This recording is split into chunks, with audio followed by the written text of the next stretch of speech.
Throughout history, the search for the divine has been a central aspect of human existence. From the dawn of time, different civilizations have crafted religions and spiritual frameworks to understand their place in the universe. Among the most widespread and influential are the Abrahamic religions, Judaism, Christianity, and Islam. These religions, with their origins in the Middle East, have shaped much of the world's religious landscape. However, Africa's spiritual traditions offer a stark contrast to these Abrahamic systems. The diverse religious beliefs across the African continent often clash with the Western understanding of God's role in human life.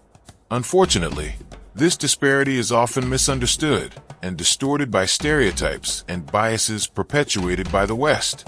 In this video, I want to delve into a particularly intriguing African belief system, one that stands in opposition to the more familiar Western notion of God and morality. My goal is to explore a religious perspective that challenges conventional ideas about the divine and its influence over human lives. Before we begin, I want to extend my gratitude to everyone who supports this channel. By subscribing, you help bring more of these important conversations to light. If you'd like to support the work or gain access to more videos, please like, subscribe, and drop a comment on the comment section. Don't forget to follow us on other platforms. Africa is an incredibly diverse continent, and when we talk about religion, it's important to note that there isn't a single, unified concept of God. From North Africa to sub-Saharan regions, each ethnic group carries its own beliefs, cosmologies, and practices.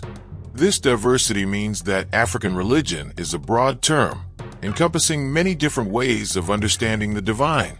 However, when most people in the West think about African spirituality, they often imagine images of witch doctors, spirits, or mystical rituals.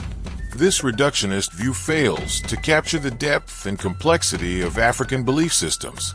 In fact, many African cultures have developed sophisticated ideas about God and the divine, some of which predate the rise of monotheistic religions in the Middle East and Europe. For example, some ancient African spiritual traditions, such as those from the Niger-Congo and Sudanese groups, were monotheistic in nature.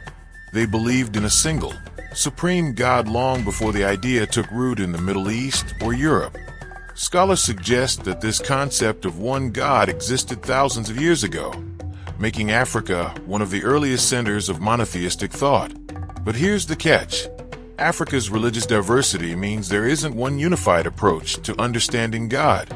So, to better understand how African spirituality differs from the Western model, we must look at a specific example. I want to focus on the religious perspective of the Akan people of West Africa, whose ethical beliefs offer an entirely different way of thinking about morality and the divine. In Western religions, the concept of morality is often viewed as something handed down directly by God through sacred texts. The Ten Commandments in Judaism and Christianity, or the teachings of the Quran in Islam, are often seen as unalterable divine laws that humans must obey. The moral framework in these religions is considered objective and absolute. What is right or wrong is clearly defined by God. But for the Akan people, their approach to morality is radically different.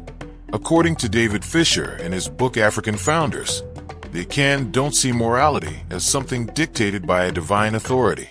Instead, they view ethics as something that emerges from the customs and needs of the community itself, rather than receiving a set of moral guidelines from God. The Akan people believe that ethics are reinforced by the divine, but are shaped by human experience and societal norms. This distinction is important. The Abrahamic faiths typically view ethics as absolute, unchanging, and divinely ordained. In contrast, the Akan tradition sees morality as flexible, evolving with the community's needs and understanding of the world. It's a dynamic system that places human agency and experience at the heart of ethical decision-making.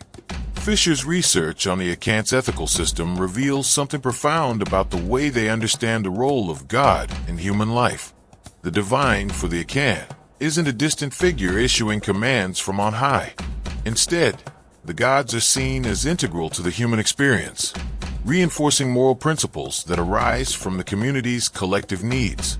The key difference here is that the Akan's ethical system is centered around human values, social harmony, and communal well-being, rather than strict divine commandments.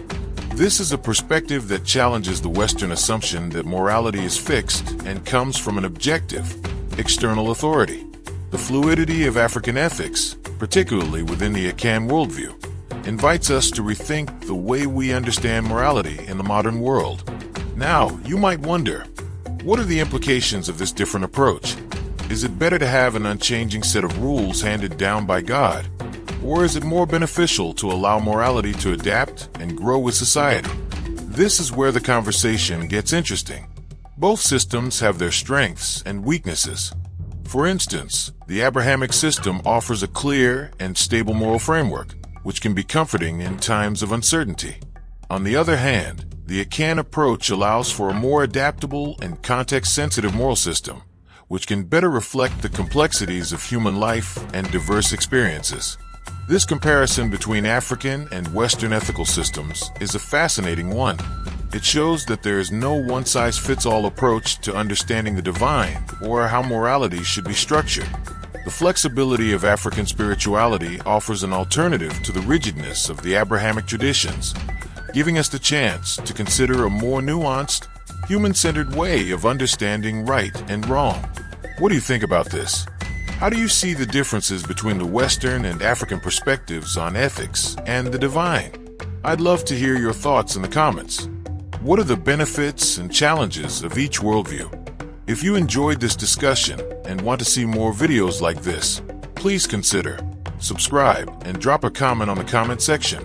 Don't forget to follow us on other platforms. Your support allows me to continue exploring these important topics and sharing them with you. The link is in the description below. As always, remember to honor your ancestors and keep seeking the truth. Peace.